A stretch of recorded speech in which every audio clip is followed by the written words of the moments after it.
Morning. आज की इस वीडियो में बात करने वाले हैं कि यूरोप से जो कंपनियां भारत में आई और वो किस प्रकार भारत में उनकी एंट्री हुई और कैसे उन्होंने एक के बाद एक अपने अधिकार और कंपनियां और फैक्ट्री हिंदुस्तान में स्टैब्लिश करना शुरू कर दिया। यहाँ शुरुआत होती है पुर्तगाली से। पुर्तगाली सबसे पहले भारत में आते हैं और कैसे आते हैं और कब आते हैं पूरा हम इस वीडियो में समझने वाले हैं। देखो, एक तारीख 17 मई 1498, 17 मई 1498 को एक शख्स जिनका नाम था Vasco D gamma, Vasco D gamma ये आता है भारत और इसकी एंट्री होती है केरल से। केरल से एक छोटा सा अगर हम नक्शा बनाएं भारत का, ये समझो आप, ये भारत का नॉर्थ एरिया, ये ईस्ट, ये वेस्ट और ये साउथ। अब यहाँ पर अरब सागर है, अरब सागर, हिंद महासागर, हिंद महासागर और यहाँ पर बंगाल की खाड़ी, बंगाल की खाड़ी। ठीक है। अब ये जो एरिया था यहाँ पर पाकिस्तान,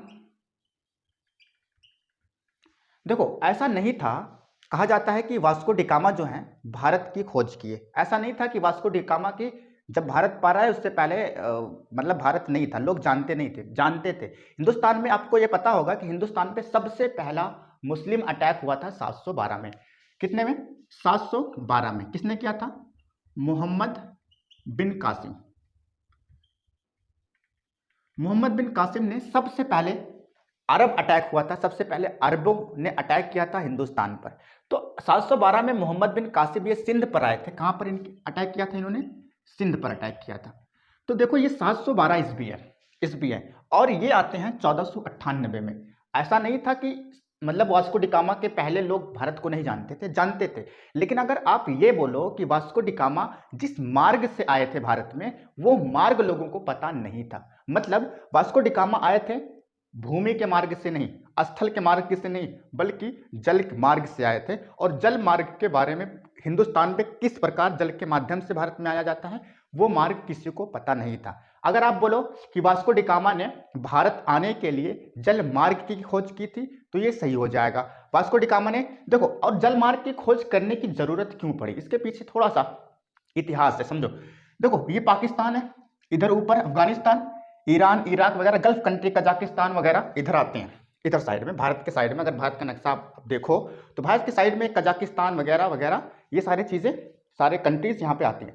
तो कजाकिस्तान और पाकिस्तान, अफगानिस्तान, ईरान, इराक, ये सारे भूमि स्थल थे, इसके माध्यम से भारत में आया जा सकता था। लेकिन जब यहाँ पर ये सारे गल्फ कंट्री, ये सारी मुस्लिम कंट्री थी, तो मुस्लिम कंट्री जब थी उस समय एक बहुत बड़ी सल्तनत कायम थी पूरे दुनिया पे। यूं कहें, इस सल्तनत के छत के नीचे उस समय आधा यूरोप आता था, अफ्रीका का बहुत सारा एरिया आता था। इवन अगर हम कहें तो उस समय भारत पे भी मुस्लिम अटैक धीरे धीरे होने शुरू हो गए थे।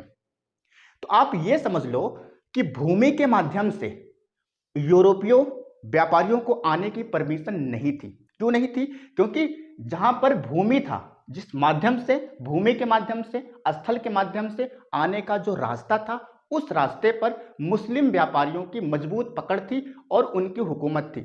इस हुकूमत का नाम था उस्मानिया खिलाफत। ये पूरे बर्रे आजम पर फैली हुई थी, पूरे महाद्वीप पर फैली हुई थी। और इस हुकूमत के छत के नीचे इस सारी भूमि के एरिया आता था, मतलब स्थल का जितना भी एरिया आता था उस हुकूमत के नीचे आता था। और वो हुकूमत नहीं चाहती थी कि कोई भी यूरोपीय व्यापार या कोई भी अंग्रेज, डच, फ्रांसीसी वगैरह भारत में जाएं, क्योंकि भारत जो था सोने की चिड़िया तो कहा ही जाता था। तो भारत में आने का रास्ता इन्होंने बंद कर रखा था, स्थल मार्ग। किसने?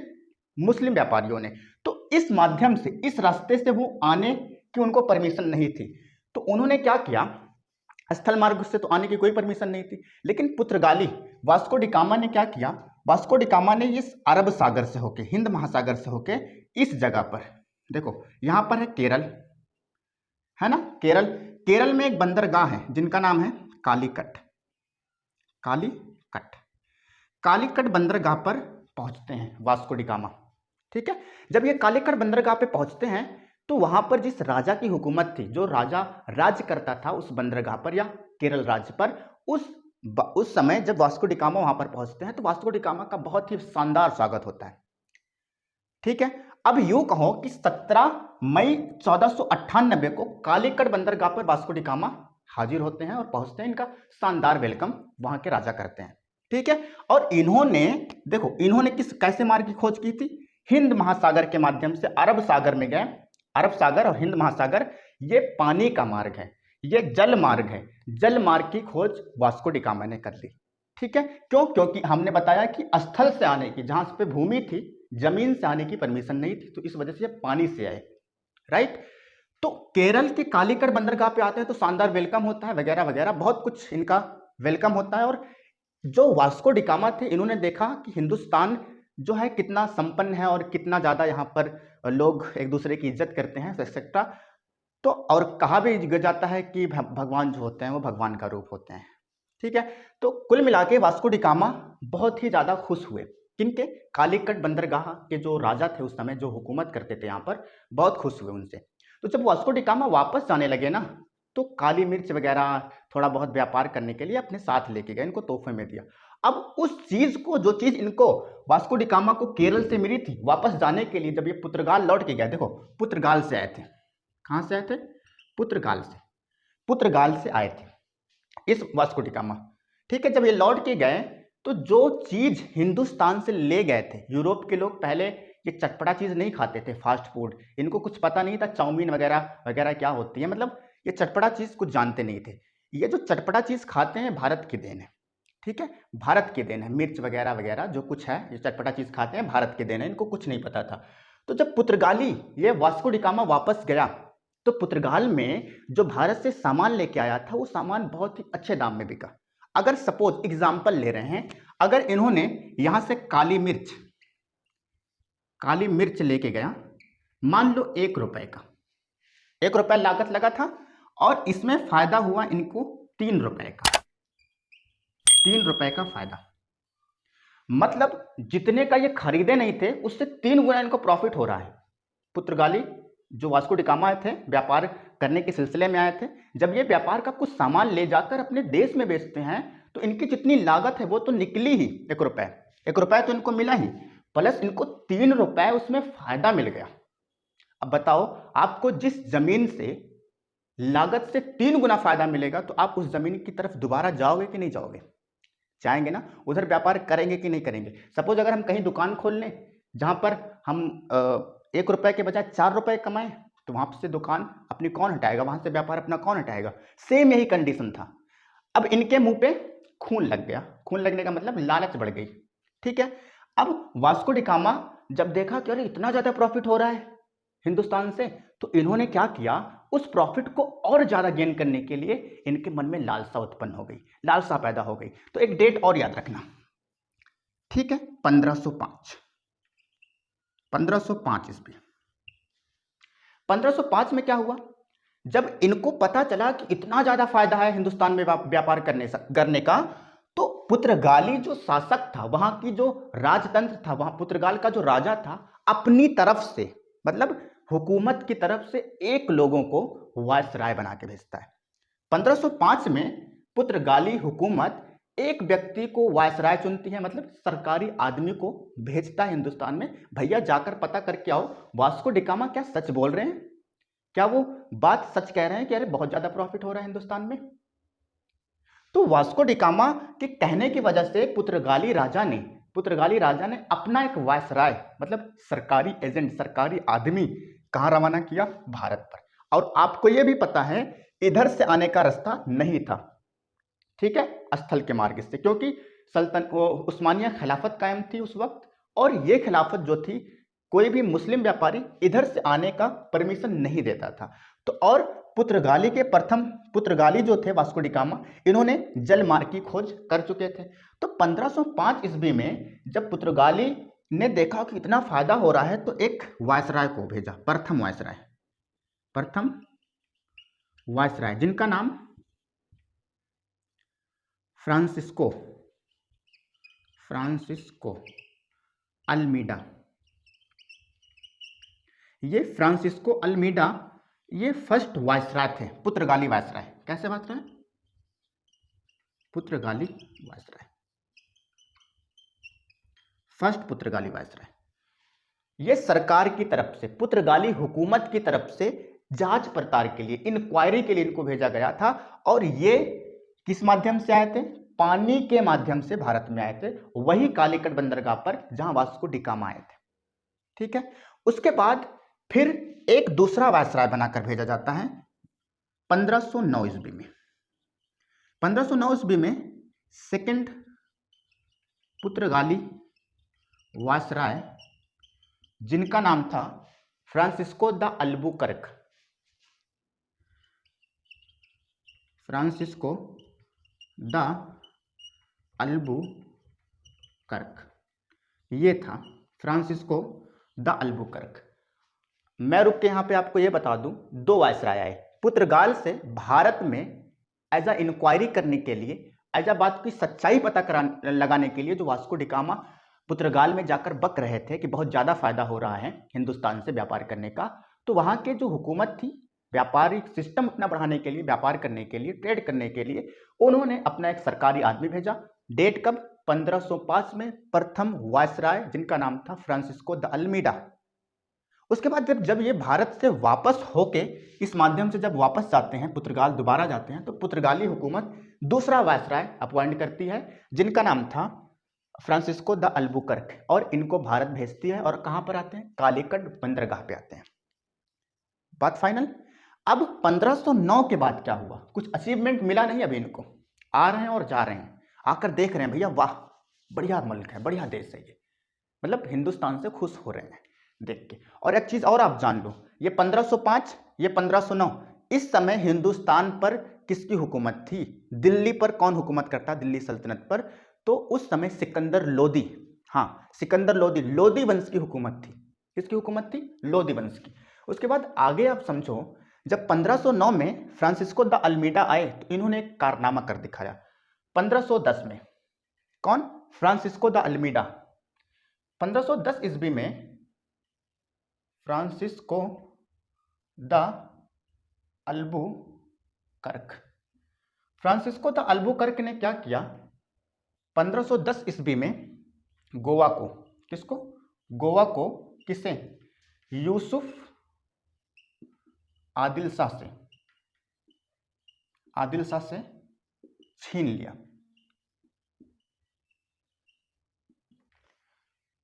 आप समझ में आया?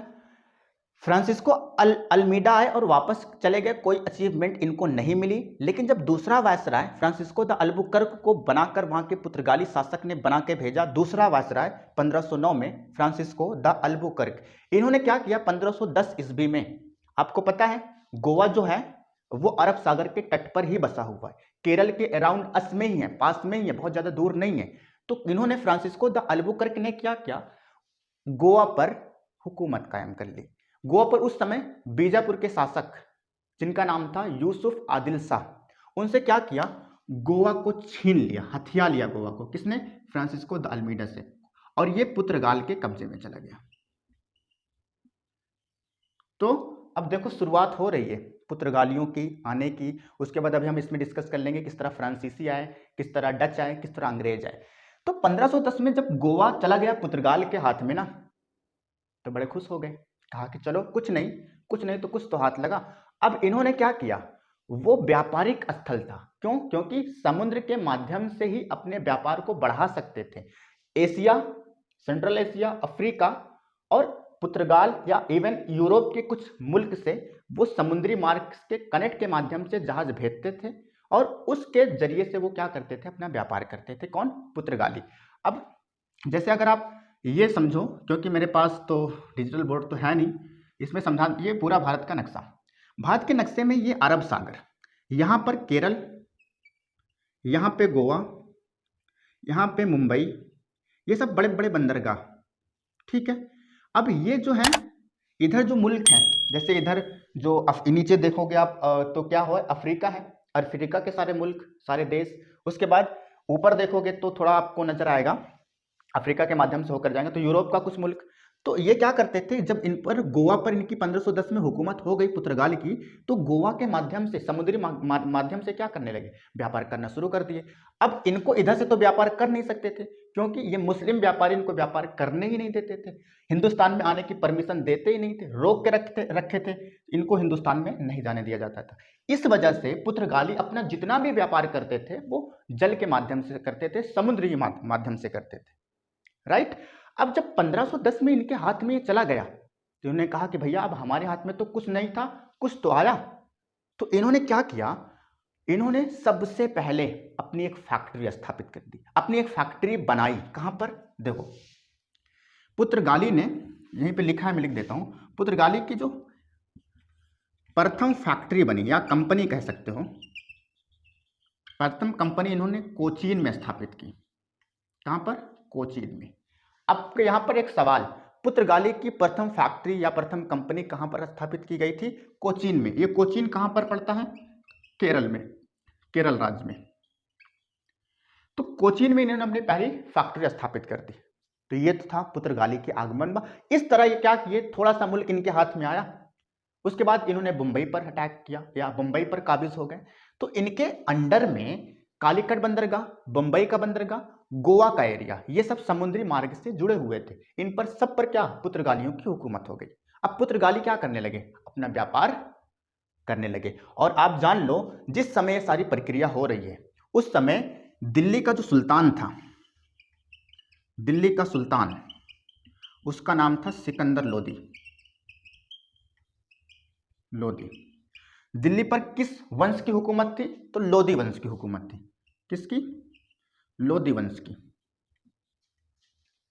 आ रही बात समझ में। ये तो था पुर्तगाली का। अब ये व्यापार करना अपना शुरू कर रहे हैं, व्यापार स्टार्ट है इनका, ठीक है, कोई रोक टोक नहीं है, ना किसी फरमान की जरूरत है, ना इनको किसी को किसी सर्टिफिकेट की जरूरत है, व्यापार अब कर रहे हैं धड़ाधड़।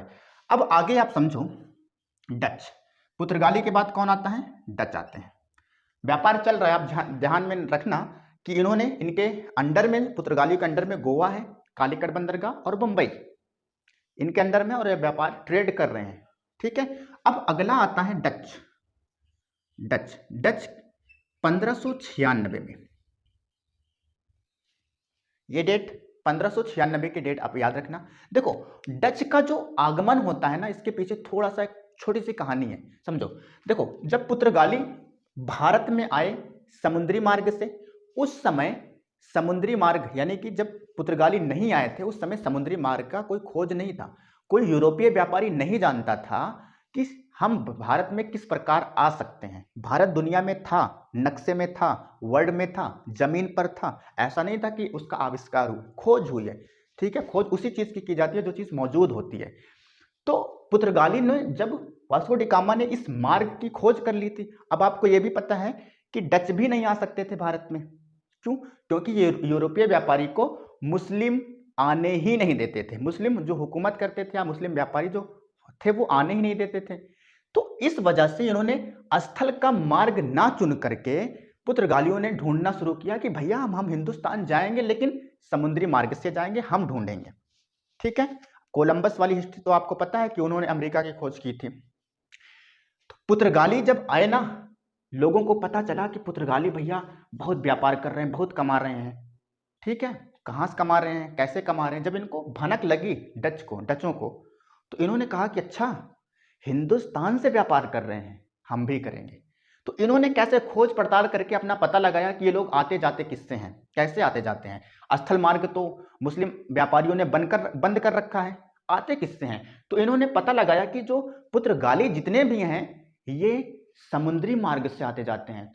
तो ये माथे पे हाथ रख के, अच्छा समुद्री मार्ग पता चल चुका है क्या।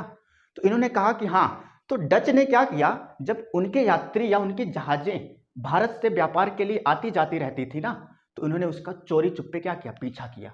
हम इसी माध्यम से पता लगाएंगे कैसे लोग आते जाते हैं। उस समय तो फोन फाटक था नहीं, दूरबीन बहुत ज़्यादा वैसा कुछ था नहीं, बहुत ज़्यादा बड़ी टेक्नोलॉजी नहीं थी जिस वजह से जासूसों का पता लगाया जा सके। तो डच ने क्या किया, चोरी चुपके से पुर्तगालियों के ट्रेड को या आदान प्रदान को, इंपोर्ट एक्सपोर्ट की जो प्रक्रिया हो रही थी इसके पीछे पीछे पीछे पीछे लगे रहे। और आखिर में डचों ने कहा, जब यहाँ पर धीरे धीरे देखो पुर्तगाली, उसके बाद डच, डच इनके पीछे पीछे लगे रहे, इनका व्यापार आता था। तो डच को जब पता लगा, जब ये कालीकट बंदरगाह पर रुके, कहा अच्छा इस माध्यम से लोग आते जाते हैं, तो ये चले गए और डच वापस हो गए, पता लगा लिए कैसे आते जाते हैं। तो डच जब वापस हो गए तो इन्होंने पूरी प्लानिंग की, पूरी तैयारी की, अब हमें भी व्यापार करना है हिंदुस्तान से। क्यों? क्योंकि हमें भी पता चल गया है कि पुर्तगाली कैसे आते जाते हैं। अब हमें स्थल मार्ग ढूंढने की जरूरत नहीं है, भूमि ढूंढने की जरूरत नहीं है। अब हम क्या करेंगे, डायरेक्ट किसके माध्यम से, जल के माध्यम से आएंगे और व्यापार करेंगे। खैर, तो इन्होंने जब कार्यक्रम, देखो शुरू कब हुआ था इनका, स्टार्टिंग पुर्तगालियों का 1505 से, और ये आ कब रहे हैं 1596 में। डच आ रहे हैं कब, 1596 में, करीब 51 साल, 91 साल बाद, करीब 100 साल हम सोच लें, 100 साल बाद डच भारत में आए। मतलब 100 साल तक ट्रेड कौन कर रहा था, पुर्तगाली कर रहे थे। तो अब भारत को लूटने के लिए एक और खब्बीस तैयार बैठा है, कौन, डच यात्री। अब डच ने क्या किया, सबसे पहला अपना यात्री भेजा जिसका नाम था कार्नेलियन हाउटमैन, याद रखना। पहला डच यात्री जिसका नाम था कार्नेलियन हाउटमैन।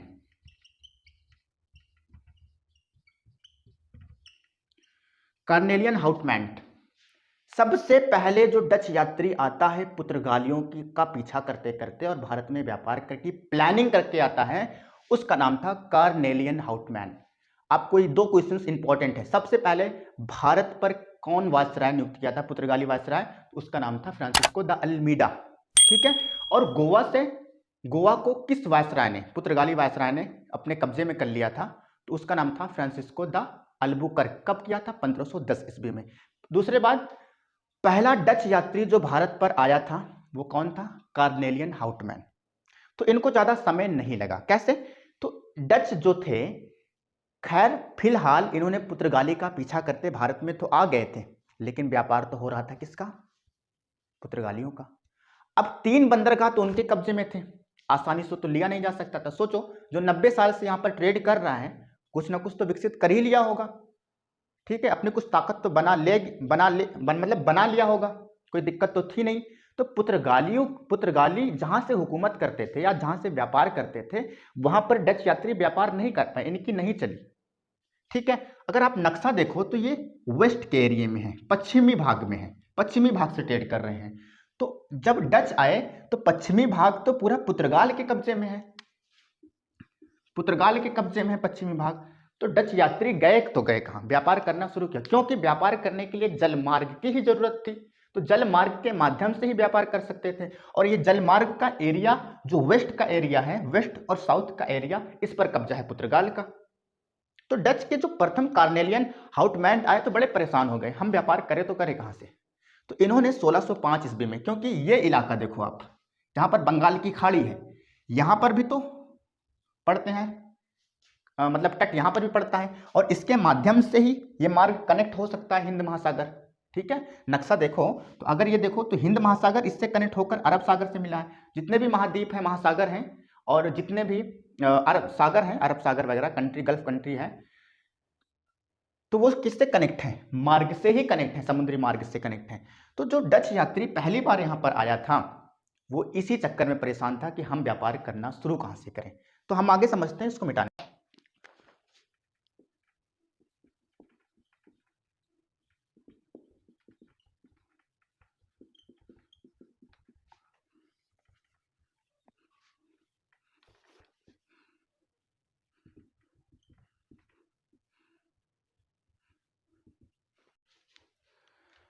हाँ, तो आगे समझें।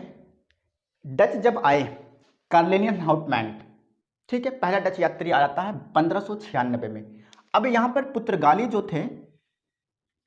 जो थे मुंबई, गोवा और केरल, ये सारी क्रीच, ये सारा मैदान, ये सारा एरिया किसके कब्जे में था, व्यापार के पुर्तगाली के कब्जे में था।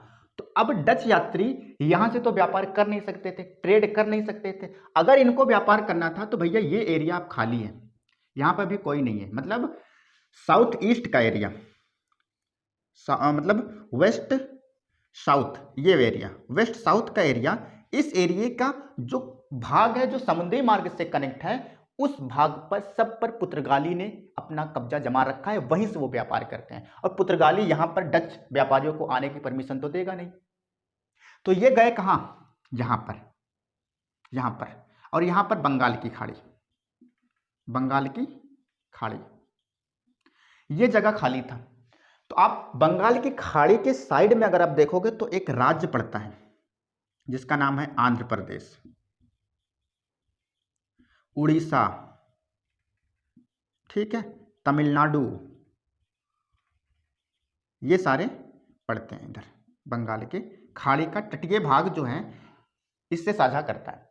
तो आप ये समझो कि ये जो आए 1596 में, तो 1605 में, कब, 1605 में पहली डच फैक्ट्री, डच कंपनी इन्होंने स्थापित की। पहली डच कंपनी 1605 में पहली डच कंपनी कहां पर स्थापित की, मसूलीपट्टनम में, मसूलीपट्टनम।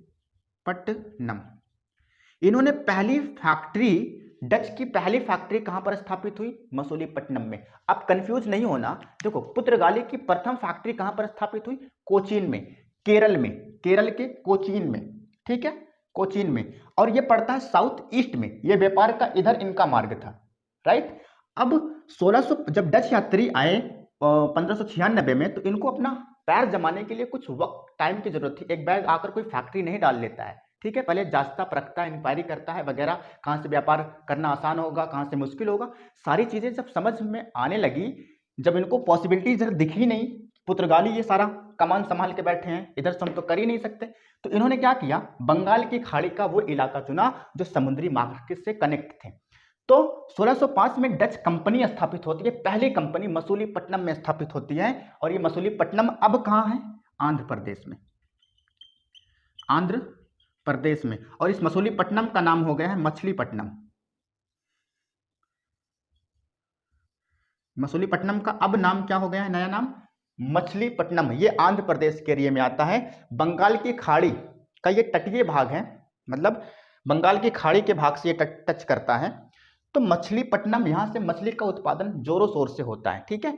तो इन्होंने क्या किया, मछलीपट्टनम में अपनी फैक्ट्री स्थापित कर दी। क्यों, क्योंकि ये बंगाल की खाड़ी से कनेक्ट था, और ये बंगाल की खाड़ी जो हिंद महासागर से कनेक्ट है, और हिंद महासागर जो है ये अरब सागर से होता हुआ ये डच जाता था। तो इनका व्यापार करने का एरिया, अब ये व्यापार करते थे, इनकी जहाजें जो थी व्यापार की इधर से डायरेक्ट चली जाती थी अरब सागर से पुर्तगाल, और ये क्या करते थे, इधर से जाते थे। तो डच इस प्रकार इन्होंने अपना संगा। अब देखो एक चीज और, भारत पर ये एरिया बंगाल वाला, बंगाल की खाड़ी का एरिया, ये इन्होंने डच ने संभाल रखा था। इसके माध्यम से ये हिंद महासागर में आते हैं, ऐसे इनकी जहाजें हिंद महासागर में आती, और हिंद महासागर से ये डच चली जाती थी, ऐसे, ठीक है। और ये वाला एरिया जो है पुर्तगाल ने संभाल रखा था।